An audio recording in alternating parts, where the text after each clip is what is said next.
course. Today we're going to speak about Socrates and all the methods that he used for our personal development that are still very valid today, right? It's not by chance that Steve Jobs had said that I would give up all of my technology for an afternoon with Socrates. So let's explore this mysterious teacher from ancient Greece and see what has he to contribute to you and me today in our everyday, in our problems, the ones that we face every day. So let's begin with the fact that Socrates was born in Athens around 469 BC, and he lived there until his death in 399 BC. During his life, he was widely considered as the wisest of all Athenians. However, he was disliked by many due to his uncompromising ideals. Socrates was committed to the pursuit of truth, virtue, and an ethical life. He felt that there could be no honor, no happiness, or value in life that if it is lived without trying to benefit one's inner self and to live a virtuous life, and stripping away all illusions of ignorance. Now, if this sounds too high and lofty for you, during this module, I'm going to bring it down to earth for you and see how you can actually use this approach to life to solve many of your daily problems. Socrates learned from the wisest of the Athenians, male or female, rich or poor. In fact, he was known to have visited schools in Egypt and Delphi and anywhere he can extract wisdom from. It's like going to the best universities available today, like Harvard, Cambridge, Oxford. He had educated himself under various masters. Most famous quote, and the thing he kept repeating very often, was, "Know thyself, to thy own self be true." And I think you've read my own personal life and how that affected me in my life, this specific motto, know thyself, to thy own self be true. And I want to put it out to you, wherever you may be in the world, just to take some time to ponder about this very special motto, know thyself, to thy own self be true. What could that mean for you? Where do you place your true self to be? Who is your true self? And where's the seat of your power and your consciousness? It is the observer of your whole life, the part of yourself who has always been present since you were young, since you started slowly becoming aware of yourself, perhaps at 2 years old, at 3 years old, your earliest memory. Who is the person having the memory? This is your true essence, your constant observer of your life. Beneath that, if you like, on the outer core, is your personality, your character, okay? This is the person you appear to be to other people, your persona, okay? It's mixed in with your authenticity, of course, but there's a lot of role playing there. Sometimes also not being so authentic. These are all parts of your character, your personality. And this is the place which is hustling, which is handling in the everyday mundane life. And then you have your deeper guardian self that is observing this play and, if you like, pulls the strings, okay? He's the puppeteer. You're the puppet, he's the puppeteer, if you like. Now, very often other parts of yourself get mixed up with that and take over the role of the puppeteer. But you have to slowly, if you want to make progress in your own personal evolution, you have to come into contact with that puppeteer, that master inside of you. This is the basic teaching of Socrates. Know thyself, to thy own self be true. So part of this course, I would like you to just take time out and do a written exercise and write a few thoughts about your higher self. So let's go a little back to Socrates now, going a little deeper into his way of thinking, his teachings. We're going to go and really come out with it and say that Socrates was a very radical thinker. Okay, he was a radical thinker both in spirit and in mind. He understood the relationship between leading a happy life and self-reflection as one and the same thing. It formed the basis of his philosophy. He saw how people never consciously contemplate the question how one ought to live. Instead, the course of their lives is largely determined by the cultural values and norms which they unquestionably adhered to. But according to Socrates, examining one's life is the key to improving it and creating a meaningful and achieved life. This is the state of eudaimonia. Basically, he thought that a lot of people were wasting their life. They also took on the cultural norms, what is right, what is wrong, based on the society they happened to be living in. And for Socrates, who considered himself a person, a cosmopolitan, a citizen of the earth, really a true cosmopolitan. Cosmos is, of course, the world in ancient Greek. It means the world, cosmos. So when Socrates was once asked, are you an Athenian? Are you from Corinth? Where are you from? He answered very simply, I'm a cosmopolitan. So he saw himself as a citizen of the world, above and beyond ethics of any particular country. Okay, for example, say you happen to be born in Saudi Arabia. The radical thought of Socrates is, he turns around to a person from Saudi Arabia and says, just because you're born in Saudi Arabia, it doesn't mean you have to take on all the norms, what is positive and negative about Saudi Arabia. You can be a citizen of the world, free to choose out of your own will who you're going to be, how you're going to think, and what you think is right. The same goes for an American. Okay, you're born an American. You are just as limited from your perspective as someone born in Saudi Arabia who just adheres to Saudi Arabia. Okay, I can tell you that many of you have traveled, you may have traveled, but also you understand that being a tourist is not the same as acquiring the whole complexity of another viewpoint. That needs development to go above and beyond your physical, cultural, social, economic limitations, to become the whole person you can be, to find your happiness, your eudaimonia, as you define it. Of course, as long as you're not harming anyone else in your method of being happy. So Socrates said that, you know, there are certain things that need to be done in order to be able to acquire this global vision, this higher vision of yourself, to be a multidimensional being, to be all you can be. The first thing he said was self-reflection. Okay, he said the unexamined life is not worth living. And take from your own self, how often have you recently examined your life as a whole? How often have you taken time for self-reflection to think to yourself, where have I been in my life? What brought me to where I am now? Okay. And then make a good analysis of your life scenario right here and now. What is happening in your life? What are your present challenges? What are the things that really are your strong points, your weak points? What needs changing in this life scenario that you have right now playing in front of you? And take it further and say, where do you want to be in 5, 10 years from now?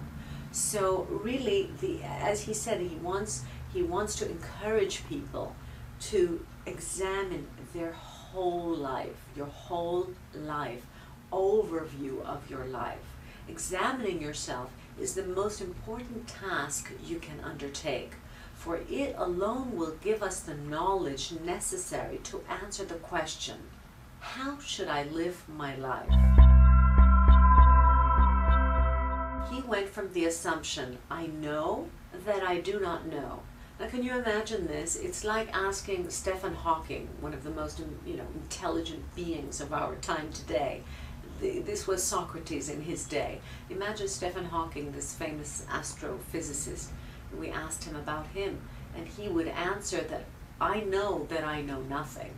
Knowing the work of Stephen Hawking, and I understand you can understand the level of modesty. This was the same thing as Socrates, the level of modesty, not this arrogant cockiness that you have a lot of people who are so-called intelligent, but all they are is talking heads without essence, without love, without depth, without a whole wisdom.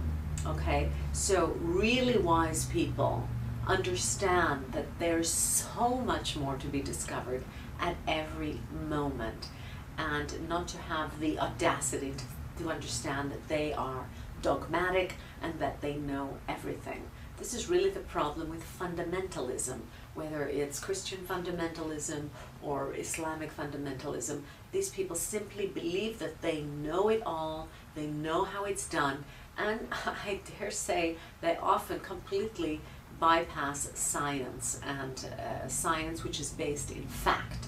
So what Socrates is encouraging is a level of modesty and saying to us, hey, I know nothing. I know that I know nothing. I'm a baby learning about the world every single day. And I want to put it out to you. How often do you tell yourself that you need to learn more? And I would say that as if you are on this course, as you are one of those people who's wise enough to know that you are a lifelong learner, and that self-reflection is something every day that must be done, and questioning our motives, questioning our thoughts, questioning, I'm not talking about doubting, just questioning, critical thinking, to think outside the box of our everyday, of our comfort zone, to think outside the box of our character, and have a helicopter view, all right? Look at your life from above. Socrates claimed that each one of us had a personal God to which we can turn to for guidance, for wisdom and consolation. When we turn our gaze inwards, we begin observing ourselves. We begin discovering our true nature. One's true self, according to Socrates, is not to be identified with what we own, our social status, or even with our physical body. Instead, Socrates famously maintained that the true self is our soul. According to Socrates, what often causes suffering is our own beliefs. We are our own imprisoners, our own torturers. We cling to our negative and toxic beliefs, even when that will hurt us or kill us. So how do we free ourselves from our self-made prisons? Socrates held that what we need to do is learn how to ask ourselves questions, not just assume that our inner chatter, our inner mind is always telling the truth. We need to question our beliefs through a rational dialogue. He engaged his students in a dialogue in Athens, getting them to think, perhaps for the first time, about their unexamined beliefs, values, and life philosophy. So I would like you to take some time to look at what are your unexamined beliefs, values, and life philosophies.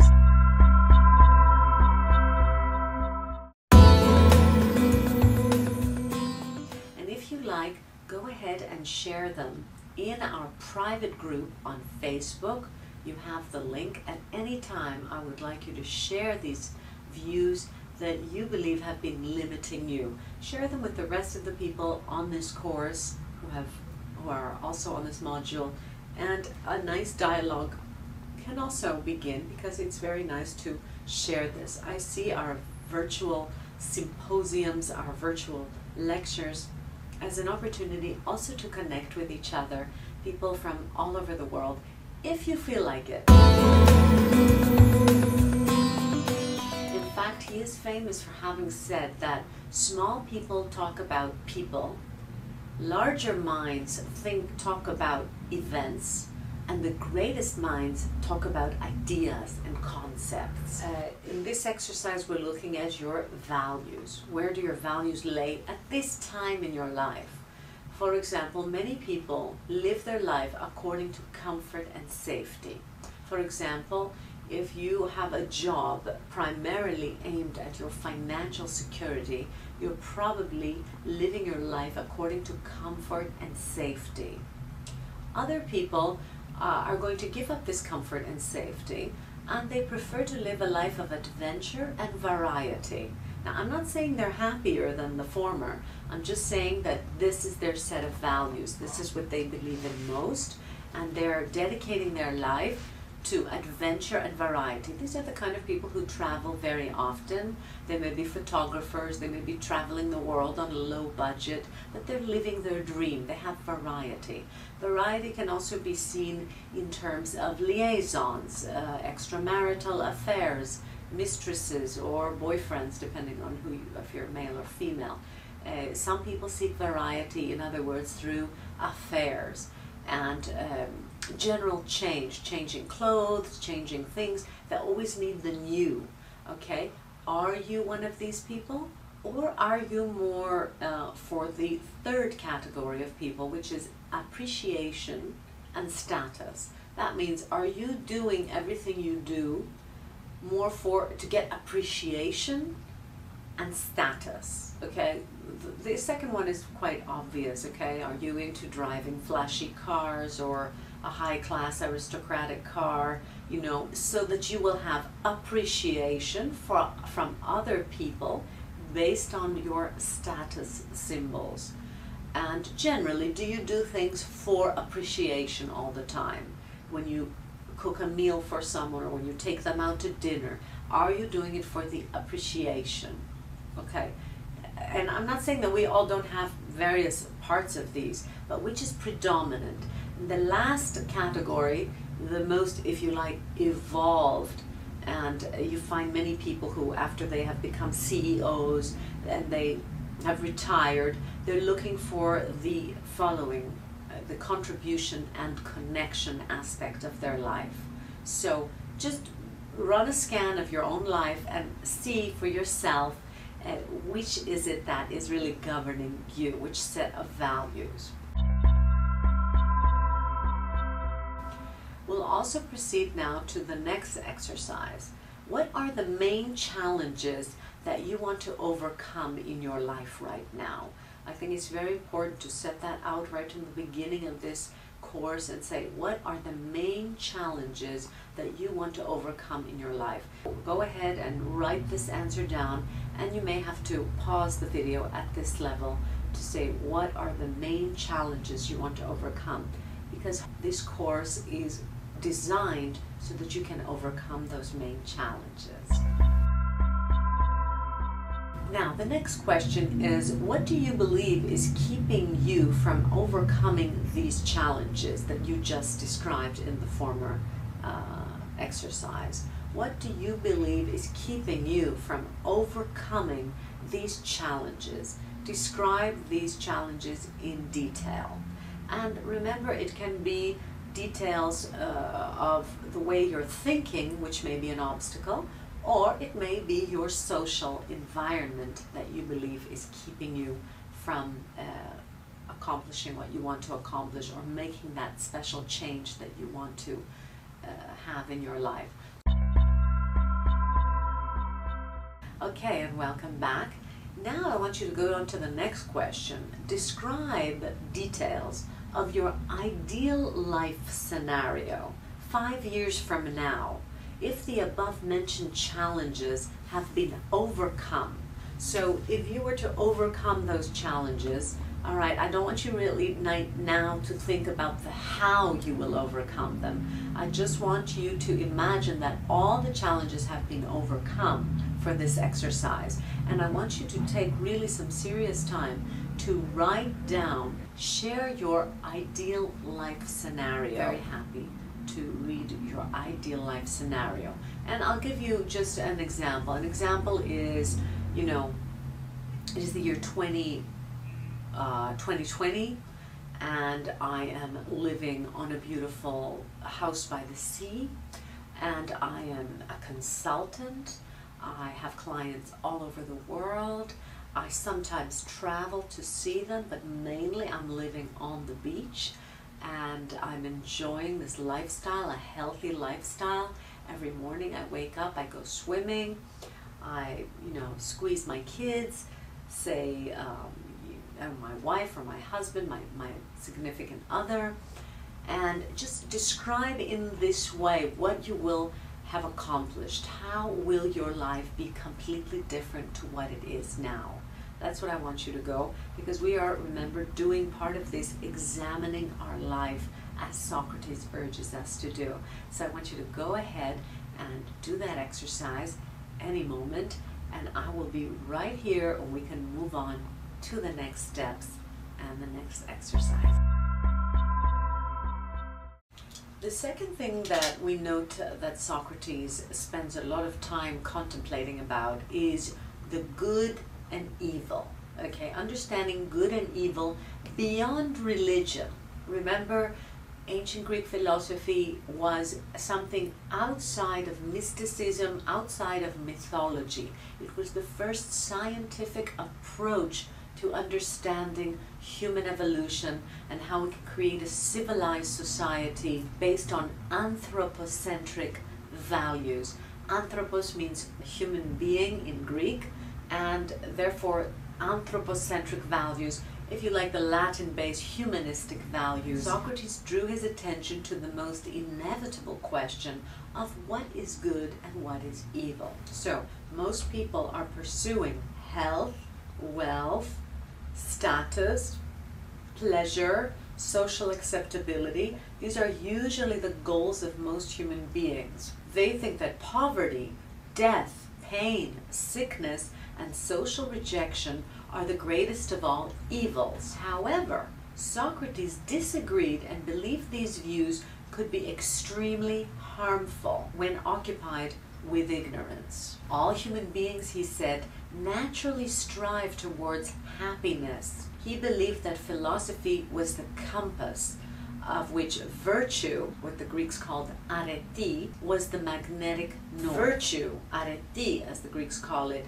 is our inner north and can navigate us through the appearances of what is good and evil onto the shores of a truly happy life. Virtue is defined as moral excellence. The Greeks called areti. In ancient Greece, commonly accepted virtues included courage, temperance, prudence, and justice. Socrates says that once you understand what virtue is, once you have felt it in your heart, then you will very clearly know what is right and what is wrong. You don't need a priest to tell you. You don't need a dogma to tell you. You don't need a punishing God to tell you. You yourself will have felt it in your heart what is good and what is evil. You will understand what is harmonious and disharmonious, because for the ancient Greeks it was always about harmony and balance. He says the way to gain a good reputation is to endeavor to be what you desire to appear to other people.